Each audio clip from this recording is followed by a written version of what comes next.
regard, everyone feeds off him and your team, you all feed off each other, but just because of being twins, having played together your whole lives, how does that work?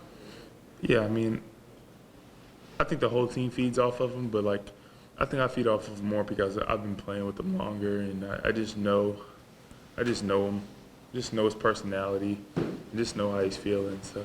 Do you see something click with him in the last couple of weeks? Yeah, I mean, I think Coach just told him the things that Coach told him really helped him, and he went back to playing how he's always played, just running a team and distributing and just being a leader. And you guys talked a lot about the criticism just now throughout the season. Just how did you guys respond to that, especially here? I think we responded really well.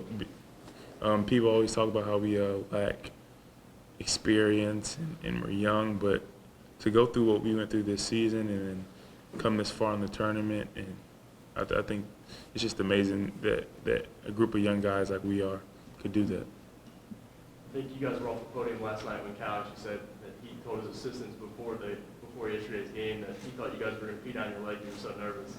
Do you have that feeling going into this next one, or do you think he was a little off base maybe? Yeah, I mean, of course he exaggerated a little bit, but yeah, I mean, of course going to a big game, 40,000 people there. Of course you're a little nervous, but once the game gets started, he doesn't really.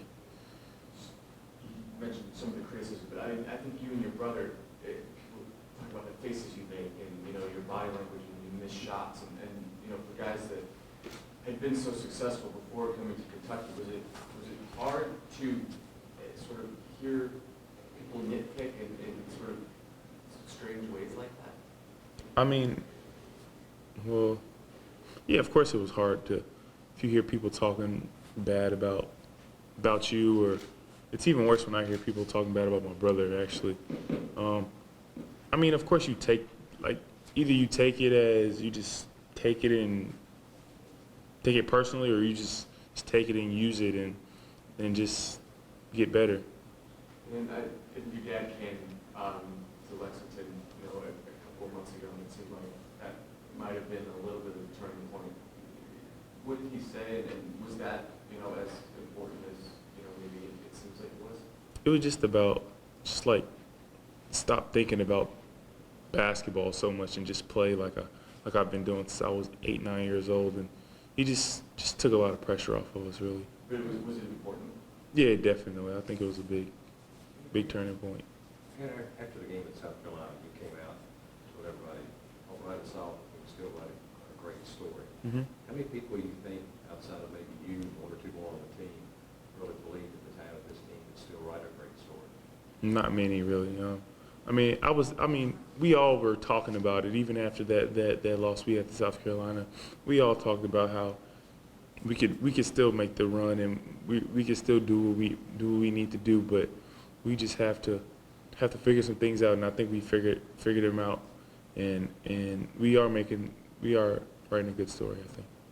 You kind of want to say, told you so, or you kind of resisted that? I mean, no. That's a yes, huh? No, not really. I mean, no.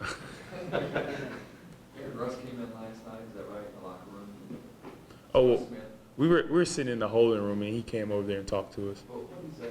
He just congratulations, y'all go win the whole thing, and I mean, it was expected out of him. He's always a great guy when we play, and it was expected.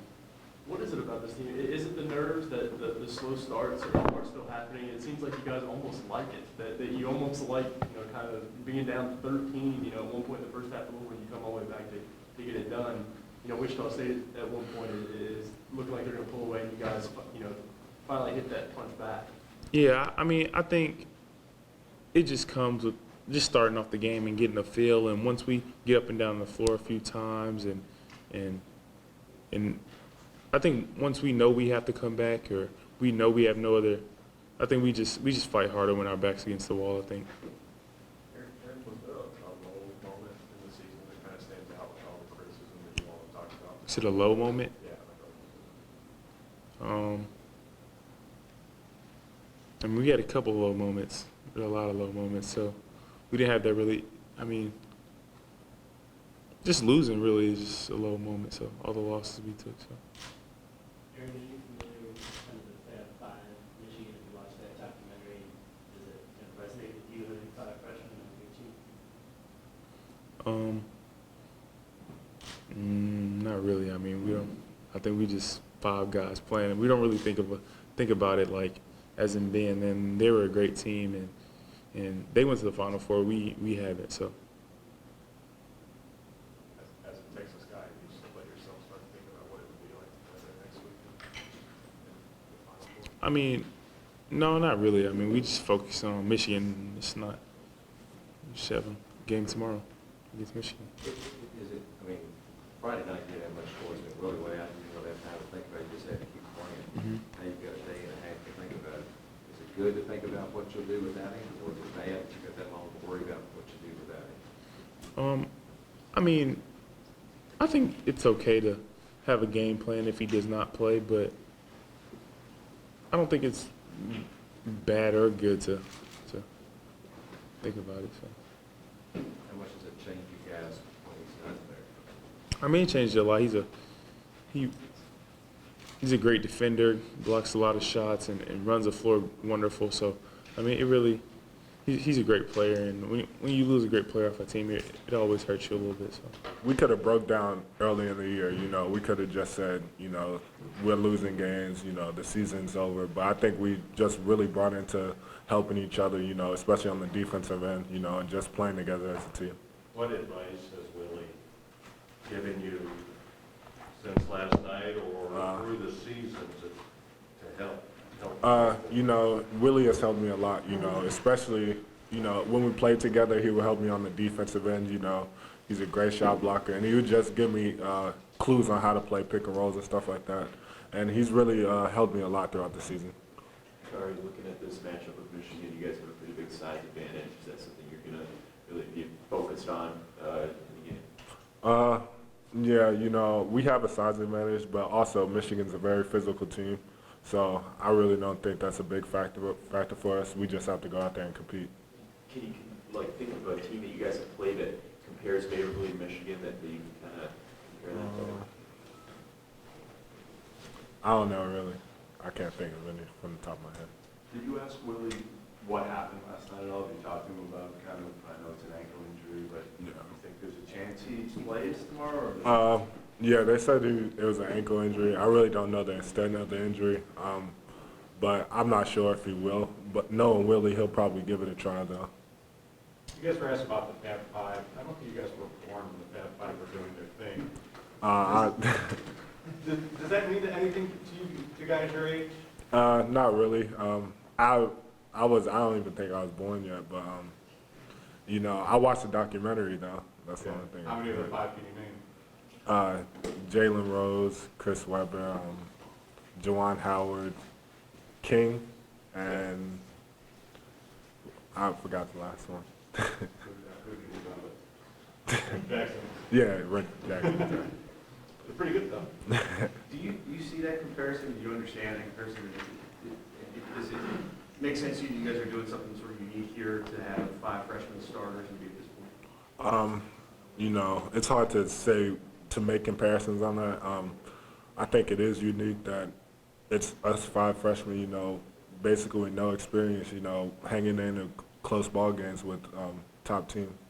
Dakari, you all talked a lot about the adversity and the criticism of the this year. Is there one maybe low point that kind of stands out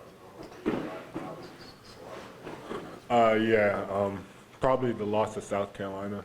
That was probably the biggest. But after that, I think we really gathered and rallied as a team. Middle front. Dakari, Steve, in response to the team, Coach mentioned the press conference, and you guys, how similar size to what Tennessee does, play differently. Can you expand on that? We do have the size like Tennessee, but I think with Andrew, he facilitates the offense and he really tries to get other people involved, I think. Far side. And Dakari, at one point, Cal last night, I think you guys were already off the podium, said he told the assistants he knew you guys were going to pee down your leg because you were going to be so nervous. And it seems like that's kind of a reoccurring theme this season. What is it about you guys that you come out and it is kind of a slow start? You start out flat, but then you have that huge punch back. Yeah, I think it's just pregame jitters. You know, we've never been on a stage like this before, so we're just pretty nervous each game. You know, but after we get settled in and break a sweat, you know, it just comes at second nature. We got about 5 minutes. We're going to go here and then in the front row. Art Snyder, Detroit Free Press. When you guys keep hearing about this youth, are there some comments that people have made to you that have just been ridiculous? Have you ever heard, you know, about how young you are and how inexperienced you are? I mean, is there anything that stands out? Yeah, a lot of people say that, but I don't think we're young anymore. You know, we've been in tough ball games. You know, we've been through the battles. We lost some games. We've lost some close games. I think we just been to a battle, so I don't think we're young anymore.